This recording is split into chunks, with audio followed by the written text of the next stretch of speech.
ሐረግ ክፍል 138 ተለቀቀ። ሐረግ ድራማ እንግዲህ በጣም አጓጊና ሴንሲቲቭ እየሆነ ነው። በመጀመሪያ ደረጃ በጣም ደስ የሚለው ነገር የያፌትን ስቃይ ማየታችን ነው። ምክንያቱም ያፌት ካሁን በፊት እነ ኢፍራታን እንዴት እንዳሰቃያቸው ሁላችንም እናውቃለን። አሁን ላይ ያፌት አልሞተም፣ በህይወት አለ።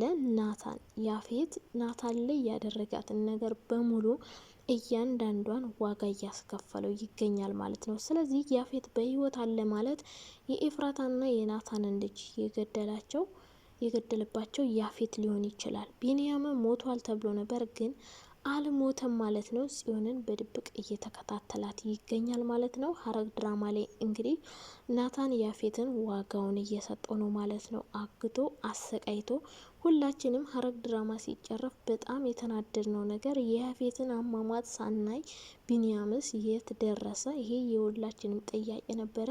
ጥያቄያችን ሊፈቱልን እንግዲህ ሐረግ ቀጣይ ምዕራፍ 2 ጀምረዋል ማለት ነው። በጣም ደስ የሚልና የሚያጓጓ ነው ማለት ነው። እንግዲህ ያፌት ዋጋውን እያገኘ ይገኛል።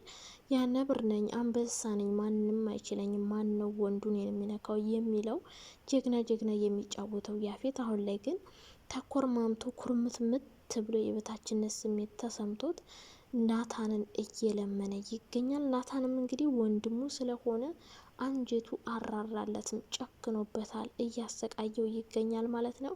አቤልም ተጨምሮ እንግዲህ አጎቱን ማሰቃየቱን ተያይዞታል ማለት ነው። አቤል ይህን ነገር ማድረጉ ጸጽቶታል፣ እንደ ጸጸተው እየነገረው ነበር። ነገር ግን ይህ ነገር ማድረግ ትክክል ነው፣ ይህን ነገር ባላደርግ ኖሮ ቤት ውስጥ ያሉትን ሰዎች በሙሉ ተጨርሳቸው ነበረ። ስለዚህ ይህን ነገር ማድረግ ትክክል ነው እያለ ያፌትን እንግዲህ እንደ ይቅርታም እንደ ጸጸትም ነገር እያለው ነበር ማለት ነው። እንግዲህ ሰላም ውድ የቻናል ቤተሰቦች እንዴት ናችሁ? ደህና ናችሁ? እግዚአብሔር ይመስገን በጣም ደህና ነኝ። ሐረግ ድራማ እንግዲህ ክፍል 138 ተለቋል። 139 ምን እንደሚፈጠር የምናይበት ይሆናል። ከዛ በፊት ግን ሰብስክራይብ እና ላይክ ማድረግ አትርሱ።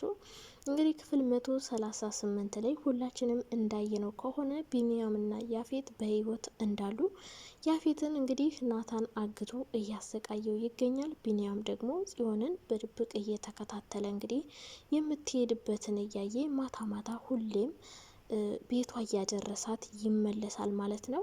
ሌላኛው ደግሞ በጣም ግራ የሚያጋባኝ ነገር እነ ኤፍራታ ቤት የሚመላለስ አንድ ወጣት አለ። እዛ ቤት ውስጥ ያሉ ሰዎችን ፎቶ በሙሉ እያነሳ ለማን እንደሚልከው ባይታወቅም ምናልባት የያፌት ሰዎች በውጭ ሆነው አሁንም እነ ኤፍራታን እየተከታተሏቸው ነው ብዬ ነው ማስበው። ማን ምን እንደሆነ አይታወቅም። እንግዲህ ይህ ሰው ፎቶ ሲያነሳ ቢንያም አይቶ ስለነበረ መቶ እንግዲህ ያነሳውን ፎቶና ምን እንደተፈጠረ እየጠየቀው ነበር።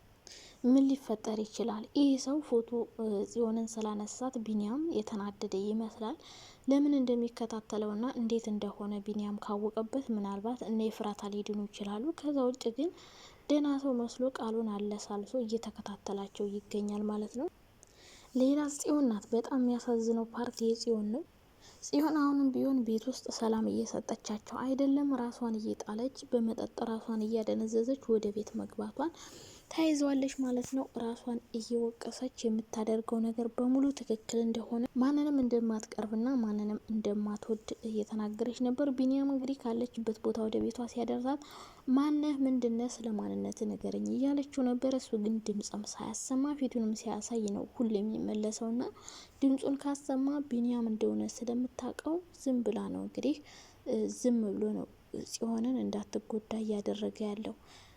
ጽዮንና ቢንያም ድጋሚ አብረው የመሆን እድል ይኖራቸዋል ወይስ አይኖራቸው? ቢንያም እንዴት ነው ጽዮንን ከዚህ ሁኔታዋ አውጥቶ የራሱ ሊያደርጋት የሚችለው? በዛ ላይ አቤል ጽዮንን በጣም እየተንከባከባን ነው፣ ወደ ራሱ ሊመልሳት እየሞከረ ነው። ስለዚህ ጽዮን ወደ ማን የምትሄድ ይመስላችኋል?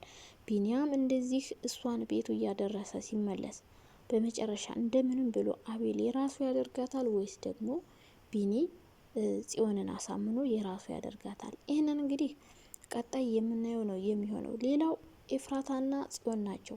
አይጥና ድመት ሆነዋል አሁን ላይ። ጽዮን አሁን ላይ ማንንም ሰው እዛ ቤት ማየት አትፈልግም። ሄዳ ራሷን ማዝናናት፣ መጠጣት፣ ነገሮችን መርሳት ብቻ ነው የምትፈልገው። ይሄ ነገሯ ደግሞ በጣም ግራ እያጋባቸው ነው። በተለይ ኤፍራታን ብዙ ነገር እያለቻት ነው፣ ሞራሏን የሚነካ የሚያናድር ነገር እየተናገረቻት ነው ማለት ነው። በመጨረሻም እንግዲህ ሊደባደቡ ምንም አልቀራቸውም ኤፍራታና ጽዮን ማለት ነው። ጽዮን እንግዲህ ውስጥ ከአሁን በፊት የደበቀቻትን ነገር እያንዳንዱን ነገር እያሰበች በኤፍራታ እየተናደደችባት ነው። ለምን ደበቅሽኝ? ያፌት ወንድሜ እንደሆነ እያወቅሽ መደበቅ ለምን አስፈለገ?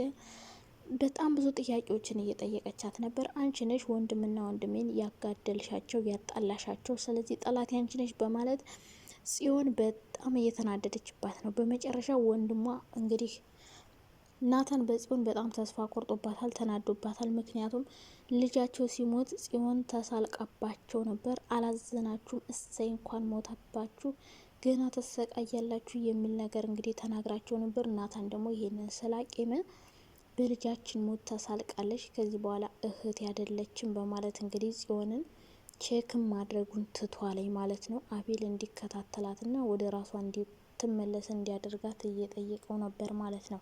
ጽዮን መጨረሻዋ ምን ይሆናል? ምናየው ይሆናል። በመጨረሻ እንግዲህ ጽዮንና ጽዮን ኤፍራታን በጥፊ ልትመታት ስትል ነበር ናታን ያያት። ናታን የበለጠው ላይ ጥላቸው ይጨምራል ማለት ነው። ማን ላይ? ጽዮን ላይ። ሌላ ሉሊት ናት። ሉሊት እንግዲህ ሲርባትና ሲጣማት ወደዛ ቤት መምጣቷን ተያይዘዋለች። ናታን ቤት አግኝቷት ነበር። ገነት በድብቅ ለሉሊት ምግብ እየሰጠቻት ነበር። አጋጣሚ ሆኖ ግን የዛን ግን ገነት ስላልሄደችላት ሉሊት ወደ ቤት መታ ነበረ።